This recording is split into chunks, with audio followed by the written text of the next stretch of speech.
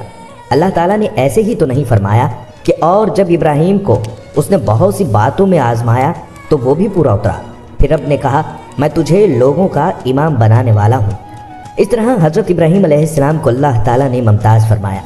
آپ علیہ السلام کتنی قوموں کے نبی ٹھہرے اور رہتی دنیا تک آپ کا نام اور مقام بلند ہوتا رہے گا۔ ناظرین کرام، بندہ دنیا میں اسی لیے آیا ہے کہ رب کی معرفت حاصل کرے اور صبح و شام اس کی عبادت میں مصروف رہے۔ بندہ کو 3 امور کی وجہ سے معرفت الہی میں درجہ کمال حاصل ہوتا ہے۔ نمبر 1، ذات کی معرفت جو خودی کی قربانی سے حاصل ہوتی ہے۔ نمبر 2، صفات کی معرفت جو اولاد کی قربانی سے ملتی ہے۔ نمبر 3، افعال کی معرفت جو مال کی قربانی سے نصیب ہوتی ہے۔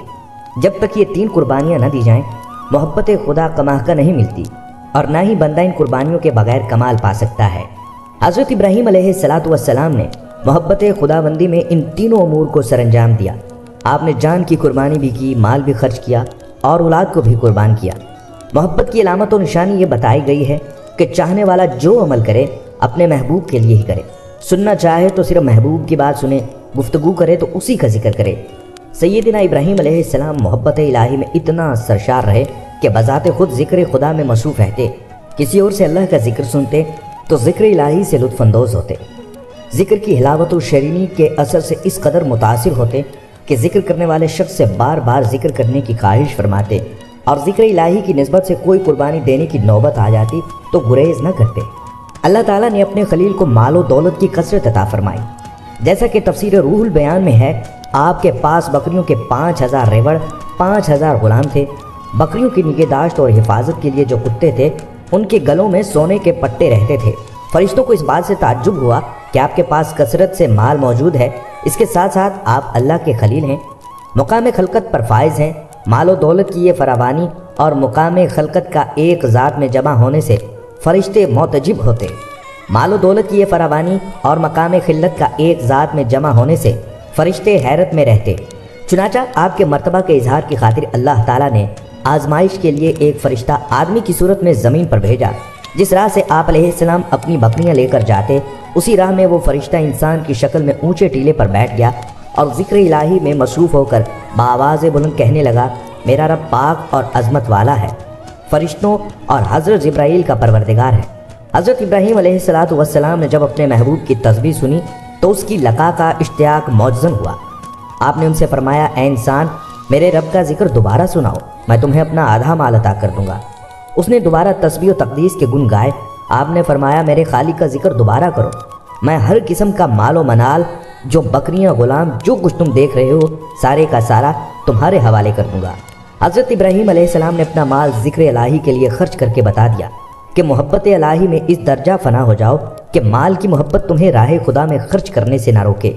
دنیا اور دنیا کی دولت رب نے عطا کی تو اس دنیاوی دولت کے عوض اللہ تعالیٰ نے دولت عقبی خریدنی چاہیے، اخروی درجات اور اعلیٰ مراتب کا سوال کرنا چاہیے۔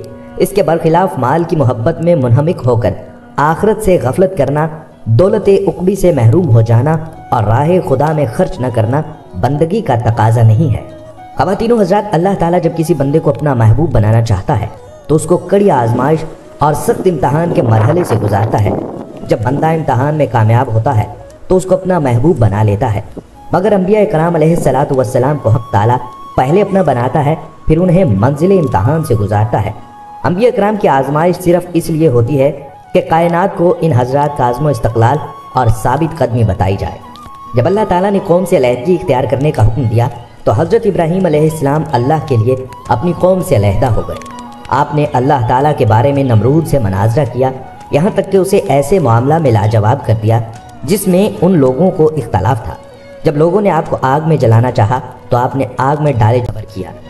یوں ہمیں نمرود اور حضرت ابراہیم علیہ السلام کی کہانی سے سبق ملتا ہے کہ اللہ کی نافرمانی کا راستہ بظاہر آسان ہے اور اللہ بندے کو مہلت دیے چلے جاتا ہے، جیسا کہ نمرود کو بار بار سیدھے راستے کی طرف دعوت دی گئی لیکن وہ انکار کرتا رہا۔ بظاہر اسے دنیا کا ہر عیش و آرام مہیا تھا، مگر اس کا انجام بہت برا ہوا۔ اس کے ساتھ ساتھ اس کی آخرت بھی تباہ و برباد ہو کر رہ گئی۔ دوسری طرف حضرت ابراہیم علیہ السلام کی زندگی قدم قدم پر آزمائشوں سے بھری ہوئی اور مشکلوں سے بھری ہوئی تھی، کیونکہ اللہ سے وفا کا راستہ آسان نہیں ہوا کرتا اور حق کے راستے میں بے شمار مشکل مقام آتے ہیں، مگر اس کا انجام بہت ہی بہترین ہوتا ہے۔ اللہ تعالیٰ سے دعا ہے کہ اللہ ہمیں انبیاء کرام کی پیروی کرنے کی توفیق عطا فرمائے اور جہنم کے گڑھے میں گرنے سے بچا لے، آمین۔ ناظرین کرام، ہم امید کرتے ہیں کہ آپ کو یہ ویڈیو بہت پسند آئی ہوگی۔ اگر آپ کو یہ ویڈیو پسند آئی ہے تو اس کو لائک کریں اور اپنے پیارے دوستوں کے ساتھ اسے ضرور شیئر کریں۔ کمنٹس میں آپ ہمیں بتائیں کہ آپ اور کن موضوعات پر ویڈیوز دیکھنا چاہتے ہیں۔